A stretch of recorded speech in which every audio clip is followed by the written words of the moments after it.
Sir, कल एक interview में प्रधानमंत्री ने कहा कि इलेक्टोरल बॉन्ड जो है वो मतलब इलेक्टोरल बॉन्ड के ऊपर जो फैसला है उसको पूरी तरीके से जो सत्ताधारी है वो भी नुकसान करेंगे और जो विरोधक है वो भी नुकसान करेंगे। विरोधक इसको लेकर गलत मैसेज फैला रहे हैं। क्या गलत मैसेज? प्रधानमंत्री जी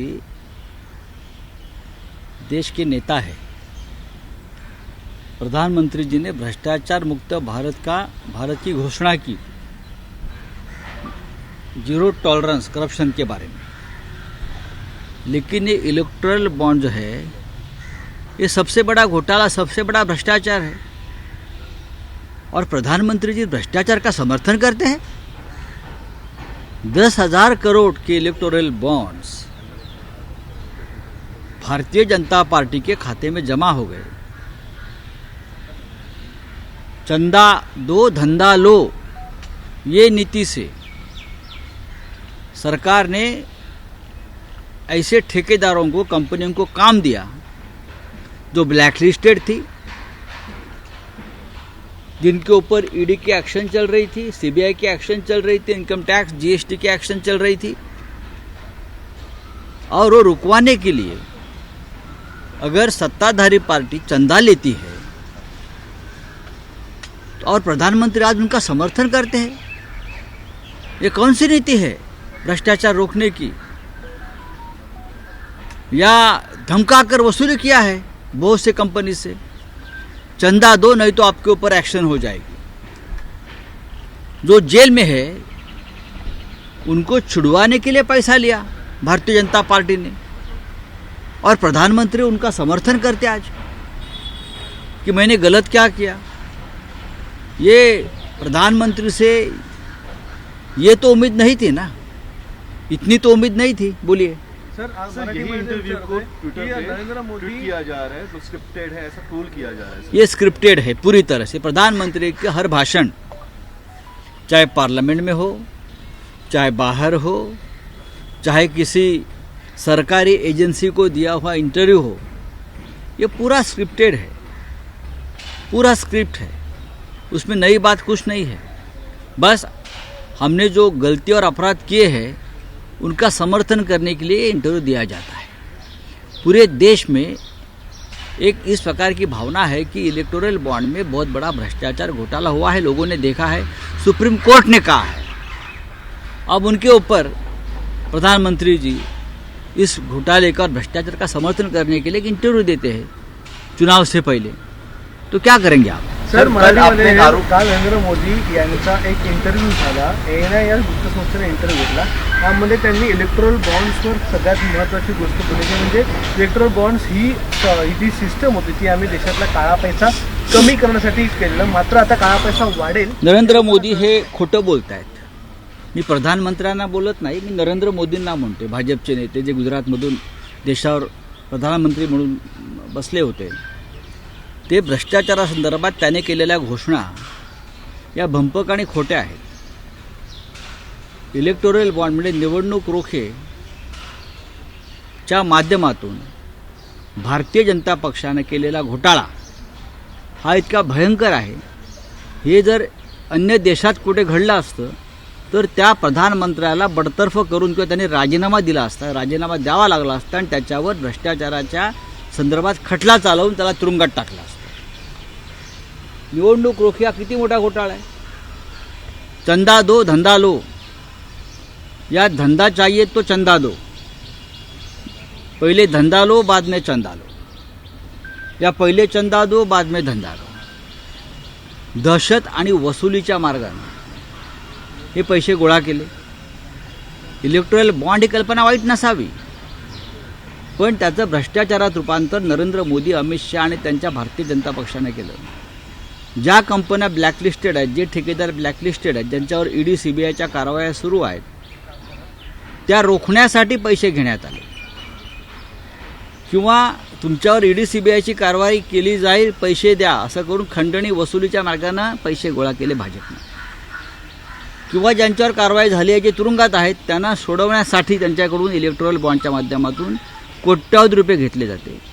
आणि या व्यवहाराचं, गैरव्यवहाराचं समर्थन नरेंद्र मोदी करतायत, खास मुलाखत देऊन हे देशवासीय आपले पाहतायत, ऐकतायत आणि मोदी काय आहे ते समजून घेत आहेत. त्यांनी या मुलाखतीमध्ये असं देखील म्हटलंय की संपूर्ण देशामध्ये केवळ 3% केसेस ज्या आहेत ईडीच्या त्या राजकीय नेत्यांवर, बाकी इतर सगळ्या ज्या मोदी cases खोटं बोलत आहेत.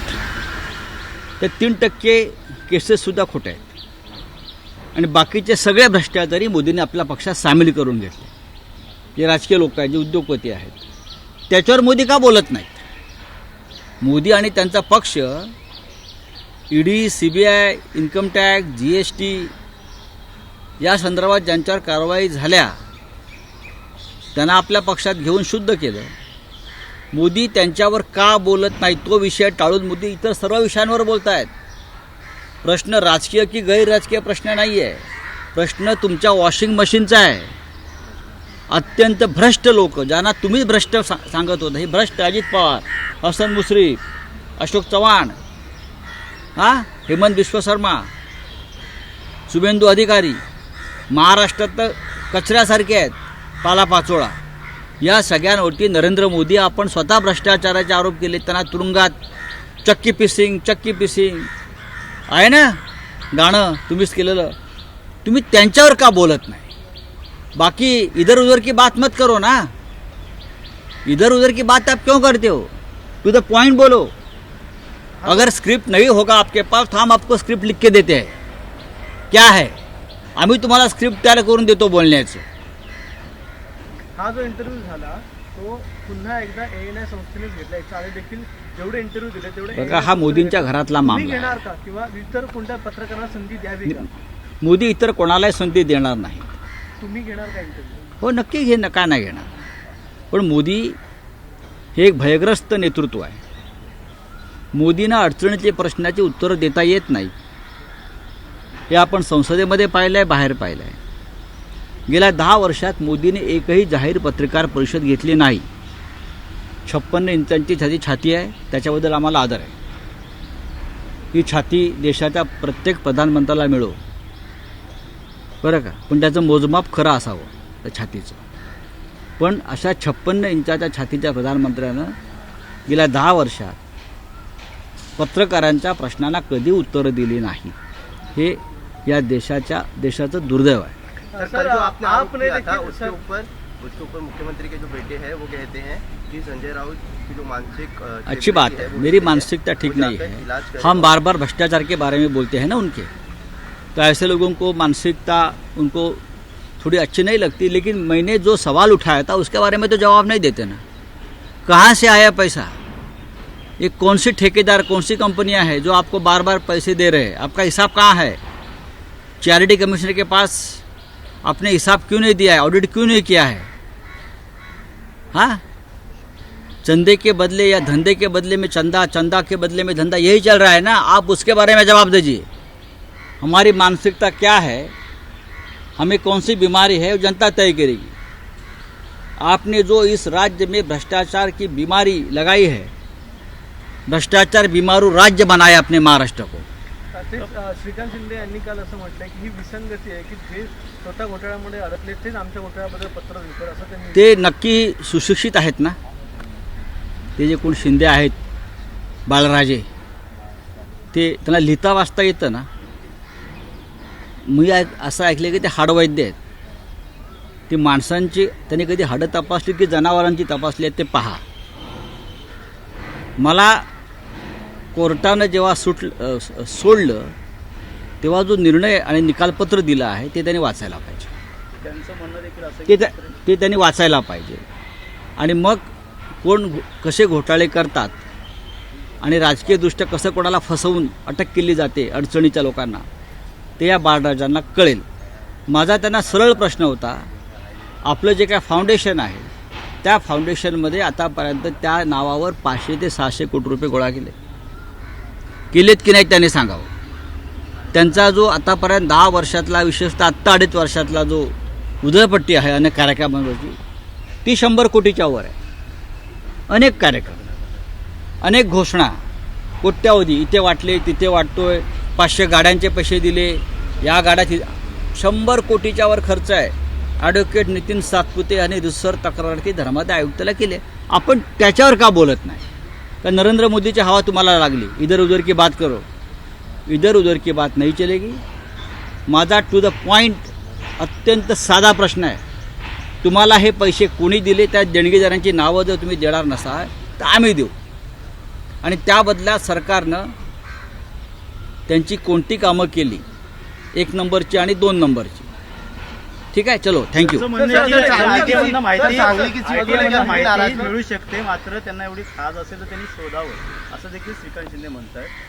त्यांनी खाजवायला माणसं ठेवली आहेत ना, खाजवत बसा म्हणा। अजून सर, एक महत्त्वाचा सांगली प्रश्न आहे सर, सांगली की सीट को महाविकास लेके- आघाडी सर सांगली बोलिए सांगली की। सर, सांगली आंबेडकरांनी- की सीट को लेके अभी भी जो कांग्रेस के विशाल पाटिल है उनमें नाराजगी दिख रही है।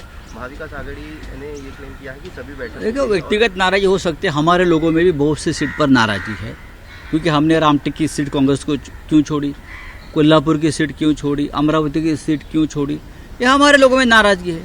लेकिन आघाड़ी में इस प्रकार की नाराजी मन में नहीं रखनी चाहिए। विशाल पाटील यांनी अपक्ष उमेदवारी अर्ज भरलेला आहे। लोकशाही आहे, लोकशाही आहे, लोकशाहीमध्ये या देशात कोणी निवडणुका लढू शकतो।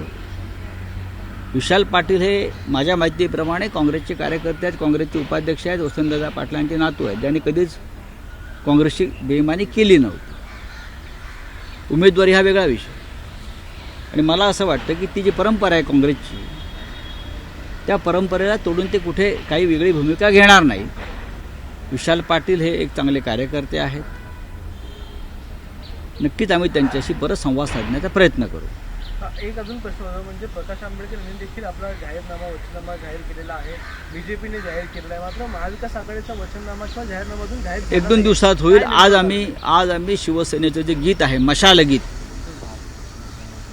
ते आम्ही लोकांसमोर आणणार आहोत। आज थोड्या वेळाने त्याची वेळ आणि आपल्याला साधारण स्थळ कळेल, आणि पुढल्या काही दिवसामध्ये आमचा एक कॉमन जाहीरनामा, वचननामा प्रसिद्ध होईल। धन्यवाद। एबीपी माझा, उघडा डोळे बघा नीट।